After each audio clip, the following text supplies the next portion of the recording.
आज की इस वीडियो में हम बात करने वाले हैं क्लास 11 का हिस्ट्री का चैप्टर 5 जिसका नाम है यायावर साम्राज्य। ठीक है, तो चलिए वीडियो को स्टार्ट करते हैं। तो सबसे पहले हम यायावर साम्राज्य के कुछ महत्वपूर्ण बिंदुओं के बारे में बात कर लेते हैं, यानी कि इस चैप्टर से जो हमारा चैप्टर का नाम है यायावर साम्राज्य, उससे संबंधित कुछ महत्वपूर्ण बिंदु वो क्या है। देखिए, पहला पॉइंट है हमारा यायावर साम्राज्य के महत्वपूर्ण बिंदु। पॉइंट फर्स्ट, यायावर लोग जो हुआ करते थे वो मूलतः घुमक्कड़ होते थे जो मध्य एशिया के मंगोल हैं।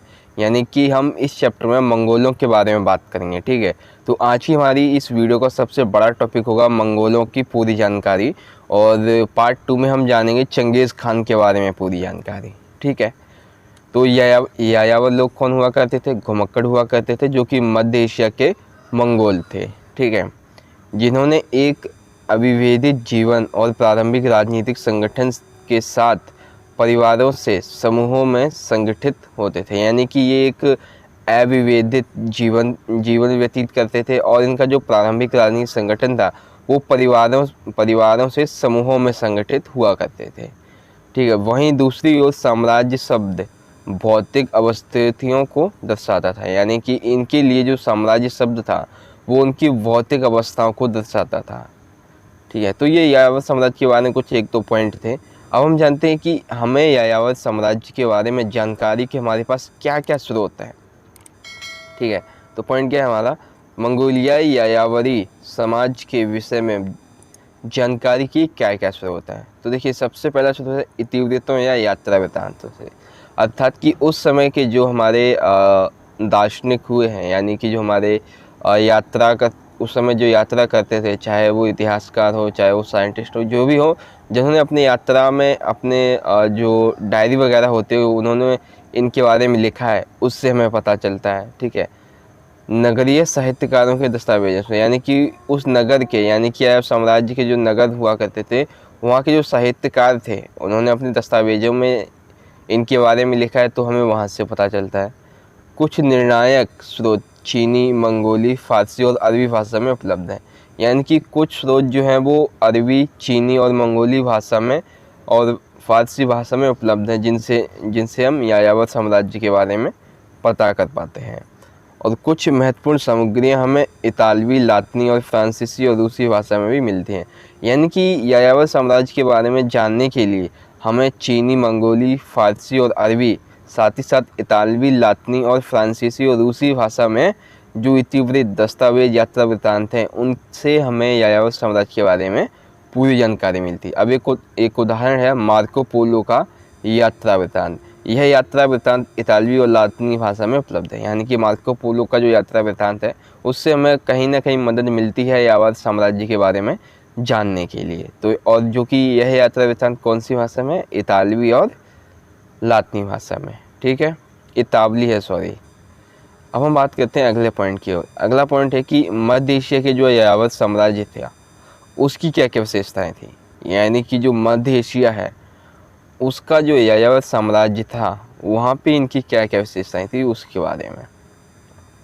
तो सबसे पहला पॉइंट, इन्होंने 13वीं और 14वीं शताब्दी में पार महाद्वीपीय साम्राज्य की स्थापना चंगेज़ खान के नेतृत्व में की थी। उसका साम्राज्य यूरोप और एशिया के महाद्वीप तक विस्तृत था।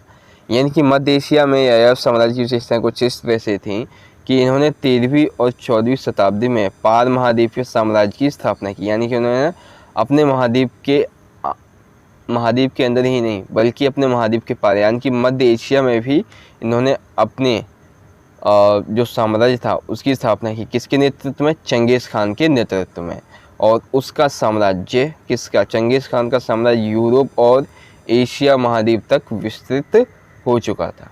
ठीक है, कृषि पर आधारित चीन की साम्राज्यिक निर्माण व्यवस्था की तुलना में शायद मंगोलिया के यायावर लोग दीनहीन, जटिल जीवन से दूर एक सामान्य सामाजिक और आक्तक परिवेश में जीवन बिता रहे थे। लेकिन मध्य एशिया के ये यायावर लोग एक ऐसे अलग थलग द्वीप के निवासी नहीं थे जिन पर ऐतिहासिक परिवर्तनों का प्रभाव ना पड़े। यानी कि इस पैराग्राफ का मतलब ये है कि जो मंगोलिया लोग हुआ करते थे वो यायावर लोगों की तरह दीनहीन, जटिल जीवन से दूर एक सामान्य सामाजिक और आक्तक परिवेश में जीवन बिता रहे थे। वहीं जो मध्य एशिया के यायावर थे यानी कि जिस टॉपिक की हम बात कर रहे हैं मध्य एशिया के यायावरों की, ये लोग एक ऐसे अलग थलग द्वीप के निवासी नहीं थे जिन पर ऐतिहासिक परिवर्तनों का प्रभाव ना पड़े। यानी कि ये लोग भी बाकी लोगों की तरह ही अपना जीवन व्यतीत किया करते थे। बस थोड़ा सा फ़र्क इतना था कि यहाँ पर कुछ भी अगर हो जाता तो ऐतिहासिक इस पर कोई प्रभाव नहीं पड़ता था। ठीक है। उसके बाद है कि इन समाजों में विशाल विश्व के अनेक देशों में संपर्क रखा, उनके ऊपर अपना प्रभाव छोड़ा और उनसे बहुत कुछ सीखा जिनके वे एक महत्वपूर्ण अंग थे। यानी कि ये जो मंगोलिया लोग थे मध्य एशिया के, इन्होंने विश्व के अनेक देशों से अपना संपर्क रखा, उनके साथ बातचीत की। ठीक है। और उनके ऊपर अपना प्रभाव भी छोड़ा। क्यों? क्योंकि इन्होंने पूरे मध्य एशिया पर अपना कब्जा कर रखा था। ठीक है। तो इसकी वजह से पूरे विश्व पे इन्होंने अपना प्रभाव छोड़ा और उनसे बहुत कुछ सीखा। किन से? जिनसे ये बातचीत किया करते थे और ये लोग उनके एक महत्वपूर्ण अंग बन चुके थे। ठीक है। तो मध्य एशिया के यायावर साम्राज्य की क्या क्या विशेषताएं हैं ये आपको पता चली। पहले तो कौन सी विशेषता है? चंगेज़ खान के नेतृत्व में इन्होंने 13वीं और 14वीं शताब्दी में पार महाद्वीपीय साम्राज्य की स्थापना की, जो कि यूरोप और मध्य एशिया तक फैला। और फिर यायावर लोग और मध्य एशिया के लोगों के बीच में क्या क्या अंतर है ये आपको पता चला। ठीक है। अब आता है हमारा आज का सबसे बड़ा और मेन टॉपिक, वो है मंगोलों की जानकारी। यानी मंगोलों से संबंधित हम पूरी की पूरी जानकारी यहाँ पे लेने वाले हैं। ठीक है। तो देखिए, सबसे पहले तो हम थोड़ी बेसिक नॉलेज ले लेते हैं मंगोलों के बारे में। वो क्या है? देखिए यहाँ पे, मंगोल साम्राज्य 13वीं और 14वीं शताब्दी के दौरान एक विशाल साम्राज्य था। इस साम्राज्य का आरंभ चंगेज़ खान द्वारा मंगोलिया के घुमंतू जनजातियों के एकीकरण से हुआ। मध्य एशिया में शुरू हुआ यह राज अंततः पूर्व में यूरोप से लेकर मध्य एशिया में यह साम्राज्य शुरू हुआ था और यह पूर्व में यूरोप से लेकर पश्चिम में जापान के सागर तक और उत्तर में साइबेरिया से लेकर दक्षिण में भारतीय महाद्वीप तक फैल गया था। तो मंगोल साम्राज्य की स्टार्टिंग हुई थी 13वीं और 14वीं शताब्दी के बीच में। ठीक है। इसका आरंभ किया था किसने? चंगेज़ खान के द्वारा किया गया था। और कैसे? जो मंगोलिया के जो घुमंतू जनजाति हुआ करते थे उनको एकीकरण किया। ठीक है। और ये कहाँ से कहाँ तक फैला था? मध्य एशिया से शुरू होकर, यानी कि पूर्व में यूरोप से लेकर पश्चिम में जापान तक और उत्तर में साइबेरिया से लेकर दक्षिण में भारतीय उपमहाद्वीप तक फैला हुआ था। ठीक है। और आमतौर पर इसे दुनिया के इतिहास में सबसे बड़ा साम्राज्य माना जाता है। यानी कि आमतौर पे देखा जाए तो ये दुनिया में सबसे बड़ा साम्राज्य माना जाता है। ठीक है। और अपने शीर्ष पर यह 6000 मील यानी कि 9700 किलोमीटर तक फैला था और इतना वर्ग किलोमीटर यानी कि इतने वर्ग मील में ये इस क्षेत्र को कवर करता था। इस समय पृथ्वी के कुल भूभाग का 22% हिस्सा इसके कब्जे में था। इसकी आबादी 100 करोड़ थी। यानी कि देखा जाए तो पृथ्वी का 1/5वां हिस्सा किनके कब्जे में था? मंगोलियों के कब्जे में। कितना? 1/5वां हिस्सा मंगोलियों के कब्जे में था। यानी कि पृथ्वी, मान लीजिए अगर ये हमारी पृथ्वी है, ठीक है, तो इसमें से अगर हम देखा जाए तो कम से कम इतना हिस्सा इनके कब्जे में था। तो ये बहुत बड़ी बात होती है, इसलिए इतिहास में से सबसे बड़ा साम्राज्य माना जाता है। ठीक है। मंगोल शासक पहले बौद्ध थे, यानी कि जो मंगोलिया शासक हुआ करते थे पहले वो बौद्ध थे, लेकिन बाद में इन्होंने धीरे धीरे तुर्कों से संपर्क में आकर उन्होंने इस्लाम को अपना लिया। तो ये तो बात हुई थी कि जो मंगोल साम्राज्य है उसकी स्टार्टिंग कैसे हुई। अब हम जानते हैं हमारा जो बुक है उससे संबंधित जो पॉइंट है हमारे पास, जो हमारे प्रश्न है उसके बारे में। तो पहला पॉइंट है हमारा मंगोलों की सामाजिक स्थिति के बारे में। तो देखिए, मंगोलों की सामाजिक स्थिति के बारे में क्या पॉइंट है? पहला, मंगोल समाज में विविध सामाजिक समुदाय थे जिसमें पशुपालक और शिकारी संग्राहक थे। यानी कि मंगोलों की सामाजिक स्थिति के बारे में बात करें तो मंगोलों के समाज में एक तरह के नहीं बल्कि बहुत तरह के विविध सामाजिक समुदाय रहते थे। चाहे वो पशुपालक हो, शिकारी हो, व्यापारी हो, एक ही तरह के नहीं बल्कि बहुत तरह के सामाजिक लोग, बहुत तरह के सामाजिक समुदाय रहा करते थे। पशुपालक समाज में घोड़ों, भेड़ और ऊँटों को पालते थे। यानी जो पशुपालक थे वो घोड़ों को, भेड़ों को और ऊँटों को पालते थे। पशुपालक मध्य एशिया की घास के मैदान में रहते थे। यहाँ छोटे छोटे शिकार उपलब्ध थे। यानी कि जो पशुपालक हुआ करते थे वो मध्य एशिया के जो घास के मैदान होते थे वहाँ पर अपना डेरा डालते थे, वहीं पे ये रहा करते थे। और ये छोटे छोटे शिकार यहाँ जहाँ पे ये अपना डेरा डालते थे, जहाँ पे ये रहते थे, वहाँ पे छोटे मोटे इन्हीं को शिकार मिल जाते ताकि ये अपना खाने पीने का इंतजाम कर सकते थे। फिर हम बात करते हैं शिकारी समाज की। तो शिकारी संग्रह साइबेरिया वनों में रहते थे तथा पशुपालकों की तुलना में गरीब थे। यानी कि ये शिकारी संग्रह था, ये साइबेरिया के वनों में रहते थे। कौन से वनों में? साइबेरिया, यहाँ पे साइबेरिया ही लिखा है, ये साइबेरिया है, ठीक है। तथा पशुपालकों की तुलना में ये गरीब हुआ करते थे। क्यों? क्योंकि उनके पास जब शिकार होगा तभी तो उनके पास पैसे, मतलब इसको बेचेंगे तभी तो पैसे आएंगे। लेकिन जो पशुपालक होते थे वो अपना शिकार के अलावा और भी काम कर लिया करते थे, ठीक है। पशुओं को पालते थे, जैसे भेड़, ऊँटों, घोड़ों को, तो इसलिए उनके पास मतलब ये उनसे गरीब थे, ठीक है।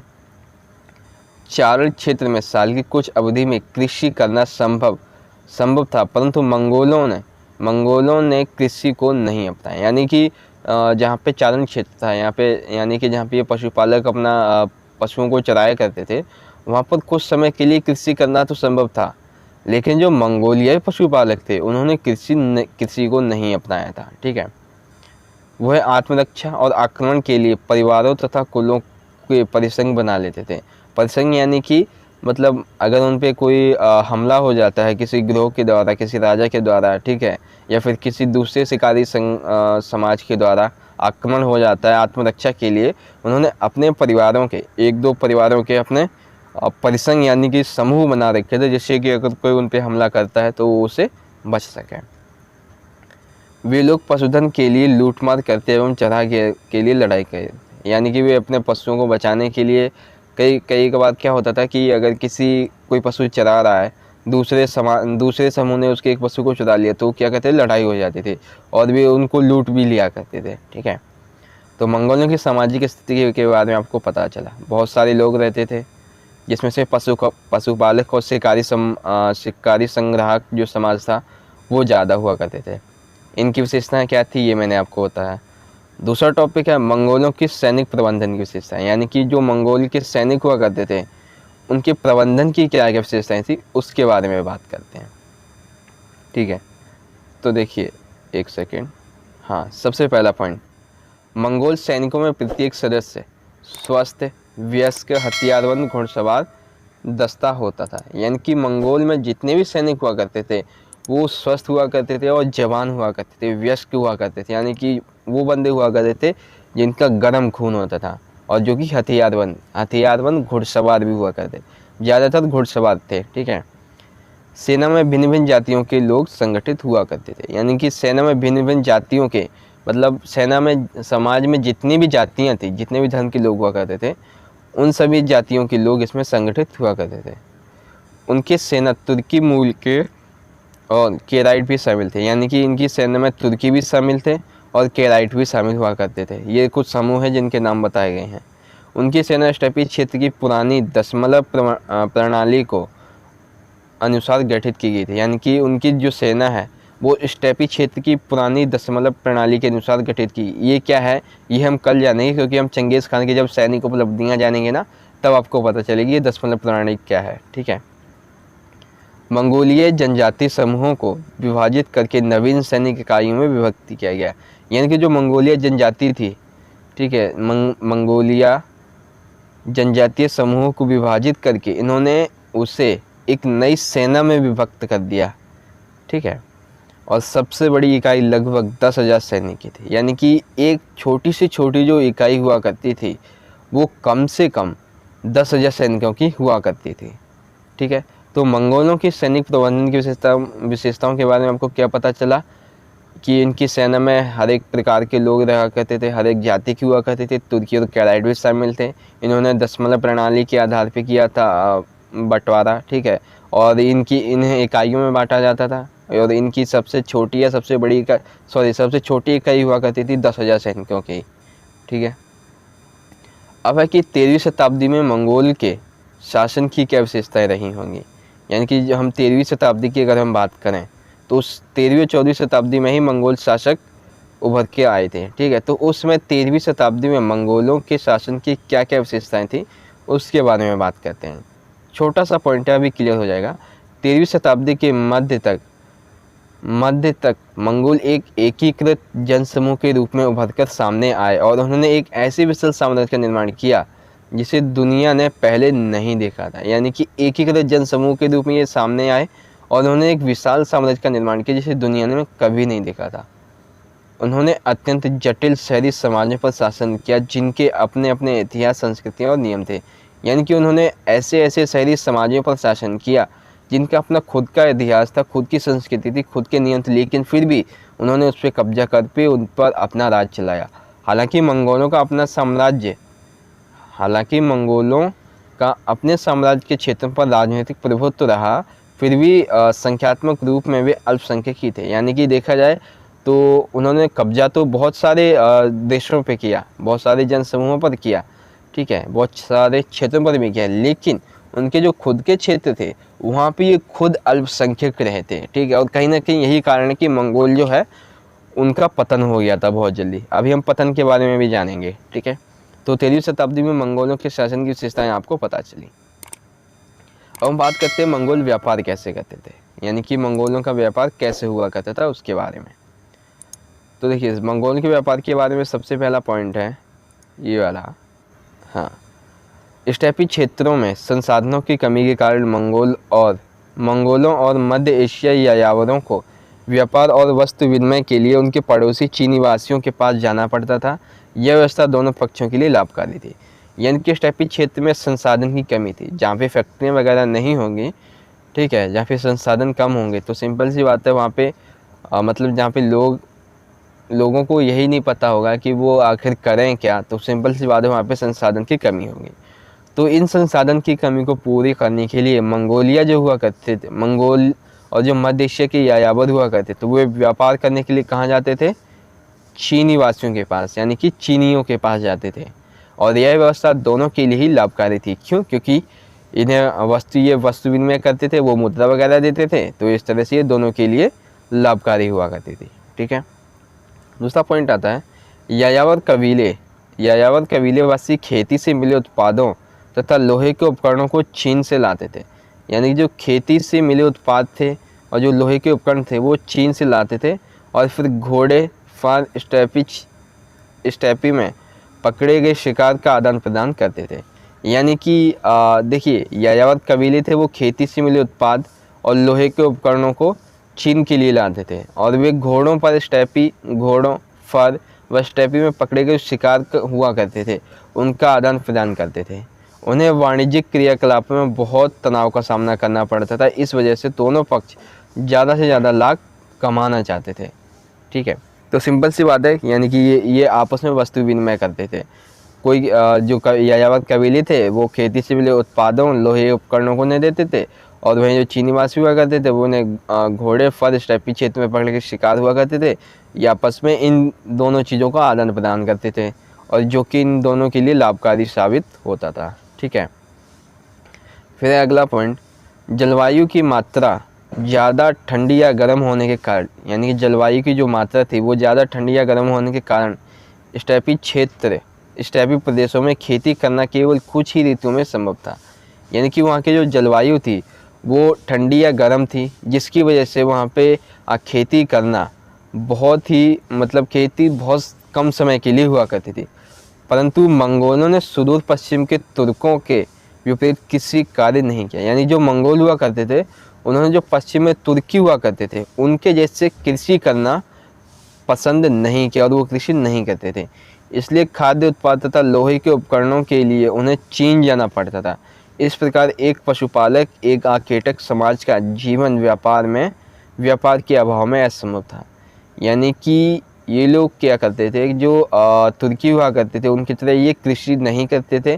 जब ये कृषि नहीं करेंगे तो उनके पास खाद्य की कमी होगी, तो इसलिए खाद्य उत्पादों के लिए और उनके उपकरणों के लिए कहाँ जाते थे? चीन। और ये चीन से क्या लेते थे? देखिए, यायावर जो थे वो अपने खाद्य उत्पाद के लिए और लोहे के उपकरणों के लिए चीन जाते थे, और चीनी इन्हें क्या देते थे, घोड़े देते थे, नहीं ये चीनियों को घोड़े देते थे, फल देते थे, इस टाइप के क्षेत्र में पकड़े गए शिकार देते थे। और वहीं चीनी ने क्या देते थे, खाद्य उत्पाद देते थे और लोहे के उपकरण दिया करते थे, इसलिए ये व्यापार करते थे चीन से। ठीक है, तो आपको पता चला कि मंगोलों का व्यापार कैसे था, किसके साथ होता था। ठीक है, आशा करता हूँ आपको समझ में आ गया होगा। अब हम बात करते हैं मंगोल शासन में यास की भूमिका। ये यास क्या है अभी मैं आपको बताता हूँ। तो पॉइंट 5 है मंगोली शासन में यास की क्या भूमिका है। तो देखिए यास क्या है। यास प्रारंभिक स्वरूप में यास वह नियम संहिता है जिसे चंगेज़ खान ने 1206 में कुरिलताई में लागू किया। ठीक है, तो यास क्या है, बेसिकली ये चंगेज़ खान के द्वारा एक नियम संहिता है जो कि 1206 में लागू किया गया था। और 1206 में कब लागू किया गया था, कुरिलताई में से लागू किया गया था। ठीक है, तो आगे जानते हैं क्या है इसके अंदर। देखिए, मंगोलों के लिए अपनी पहचान और विशिष्टता की रक्षा का एकमात्र उपाय उस पवित्र नियम के अधिकार के दावे के जरिए हो सकता था जो उन्हें अपने पूर्वजों से प्राप्त हुआ था, जो कि चंगेज़ खान के द्वारा मिला था। इस बात की पूरी संभावना है कि यास मंगोल जनजाति की ही प्रथागत परंपराओं का एक संकलन था, किंतु उसे चंगेज़ खान की विविध संहिता कहकर मंगोलों ने भी मूसा और सुलेमान की भांति अपने एक स्मृतिकार के होने का दावा किया, जिसकी प्रामाणिकता संहिता प्रजा पर लागू की जा सकती थी। यानी कि देखिए, मंगोलों को अपनी पहचान, अपनी विशिष्टता और रक्षा अगर करनी है तो उनके पास एकमात्र और सबसे बड़ा पवित्र नियम था जिसके तहत ये दावा करते थे कि हम मंगोल हैं, हमसे डरो। वो था उन्हें अपने पूर्वजों से प्राप्त हुआ पवित्र नियम, जो कि था ये वाला जो यास है। ठीक है, और इस बात की पूरी संभावना थी कि यास मंगोल जनजाति की जो प्रथागत परंपरा है उसको संकलन करने के लिए यह यास बहुत ज़रूरी है। किंतु ये जो मंगोल हुआ करते थे वो चंगेज़ खान की विविध संहिता कहकर, यानी कि चंगेज़ खान की ये उनकी अपनी संहिता है, इसको कहकर उन्होंने भी एक मूसा और सुलेमान की भांति, ये मूसा सुलेमान जो है वो वहाँ पे जनजातियाँ, मतलब कि जैसे ये यायावर थे वैसे वहाँ पे मूसा और सुलेमान थे, उनकी भांति उन्होंने चंगेज़ खान को एक स्मृतिकार होने का दावा किया, जिसकी प्रामाणिकता जो हुआ करती थी वो केवल जनता पर लागू हुआ करती थी। ठीक है, हाल शासन पे नहीं, जो शासन करते थे उन पर नहीं, बल्कि जनता पर लागू होती थी। ठीक है, उसके बाद है हाँ, यास मंगोलों को समान आस्था रखने वालों के आधार पर संयुक्त करने में सफल हुआ। यानी जो यास हुआ करता था वो मंगोलों को जो एक जैसी आस्था रखते थे, उन्होंने उसको एकजुट करने में, उनको संयुक्त करने में सफल रहे वे। कौन? यास। यास क्या है? एक दस्तावेज। उन्हें चंगेज़ खान और उनके वंशजों से मंगोलों की निकटता को स्वीकार किया। यानी कि उन्होंने चंगेज़ खान और जो उनके वंशज थे उनकी निकटता को उन्होंने स्वीकार किया। स्थानबद्ध जीवन प्रणाली के कुछ पहलुओं को अपना लिया और फिर भी यास ने उनको अपनी कबीलाई पहचान बनाए रखने और नियमों को उन पराजित लोगों पर लागू करने का आत्मविश्वास दिया। यास एक बहुत ही सशक्त विचारधारा थी। तो यास क्या है? एक बहुत ही सशक्त विचारधारा है, जिसने उन्होंने जो हारी हुई प्रजा थी, हारे हुए लोग थे, पराजित लोग थे, उन पर भी उनके आत्मविश्वास को बनाने के लिए यास ने एक बहुत महत्वपूर्ण भूमिका निभाई। ठीक है, तो यास क्या था आपको पता चला, यास की क्या भूमिका है ये आपको पता चली। ठीक है, अब चलते हैं अगले पॉइंट पे। अगला पॉइंट है हमारा 13वीं शताब्दी के पूर्वार्ध में हुए युद्धों से हानियाँ। यानी कि 13वीं शताब्दी के पूर्वार्ध में जो युद्ध हुए थे उनसे क्या क्या हानियाँ हुई। तो पहली हानि है, इन युद्धों से अनेक नगर नष्ट कर दिए गए, कृषि भूमि को हानि हुई और व्यापार चौपट हो गया। यानी कि इस युद्ध में, जब सिंपल सी बात है, जब युद्ध होता है तो नगर ध्वस्त हो जाते हैं, किसी जो भूमि होती है वो ख़राब हो जाती है, व्यापार भी एकदम ख़त्म हो जाता है। दस्तकारी वस्तुओं की उत्पादन जो व्यवस्था थी वो भी अस्त व्यस्त हो गई। सैकड़ों हज़ारों लोग मारे गए और इससे कई अधिक दास बना लिए गए। संभ्रांत लोगों से लेकर कृषक वर्ग तक समस्त लोगों को बहुत से कष्टों का सामना करना पड़ा। सिंपल सी बात है, जब युद्ध होता है तो ये सारी की सारी जो